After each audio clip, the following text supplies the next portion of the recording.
প্ৰথম আমি এপইণ্টমেণ্টক স্বচ্ছ কৰিলোঁ আৰু এপইণ্টমেণ্টৰ পিছত এতিয়া আমাৰ প্ৰচেষ্টা হৈছে যে ট্ৰান্সফাৰটোক আমি স্বচ্ছ কৰা।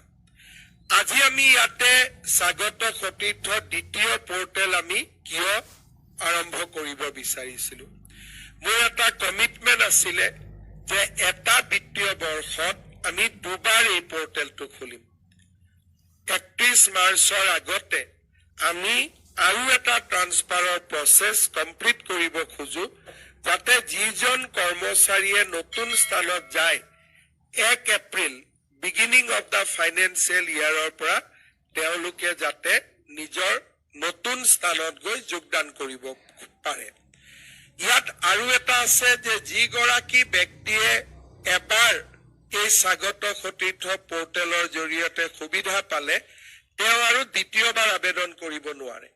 তাৰমানে মিউজিকেল শ্বেয়াৰ নহ'ব, অৰ্থাৎ যি 9,000 এবাৰ উপকৃত হ'ল যে যোৱাবাৰ মই নলবাৰীত নাপালো, গতিকে এইবাৰ বৰপেটাত যাবৰ কাৰণে আমি চেষ্টা কৰিম, আমি দ্বিতীয়বাৰ তেওঁলোকক সুযোগ নিদিওঁ। তাৰ ফলত যিখিনি মানুহে বা ব্যক্তিয়ে প্ৰথমবাৰ ফেইল হ'ল তেওঁলোকৰ ৰেট অফ ছাকচেছটো এইবাৰ বেছি বাঢ়ি যাব। দ্বিতীয়তে এডিআৰই যিহেতু ৰিক্ৰুটমেণ্ট হ'ল এৰাউণ্ড 15,000 নতুন কৰ্মচাৰী, গতিকে এতিয়া choice of transfer mutual transfer লোৱা মানুহৰ সংখ্যাটো নিজে নিজে বাঢ়ি যাব।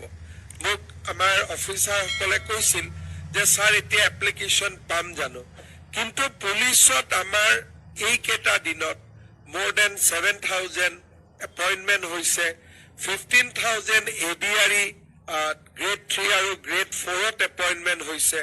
গতিকে এতিয়া দা কহুট বা এই যিখন সমাজ সেই সমাজখন ইনক্ৰিজ হৈছে। গতিকে মিউচুৱেল ট্ৰান্সফাৰ বা কনভিনিয়েণ্ট বদলি কৰিব যোৱাবাৰ ডিপ্ৰাইভ হোৱা মানুহখিনিয়ে এইবাৰ নিজে বিচৰা স্থানত আহিবলৈ সুযোগ পাব। এইবাৰ আমি আৰু এটা কাম কৰিছিলোঁ, যেতিয়া এডিআৰই আৰু পুলিচত আমি নিযুক্তি দিছিলোঁ ট্ৰান্সফাৰৰ মাজলৈকে যাতে আহিবই নালাগে, আমি এটা নতুন পলিচি লৈছিলোঁ যে প্ৰথম হোম ডিষ্ট্ৰিক্টত দিয়ক, নহ'লে হোম ৰিজনটোত দিয়ক। অৰ্থাৎ আপাৰ আছামৰ ল'ৰা ছোৱালী যদি ডিব্ৰুগড়ত নোৱাৰে তিনিচুকীয়াত থাকক, যোৰহাটত থাকক, গোলাঘাটত থাকক।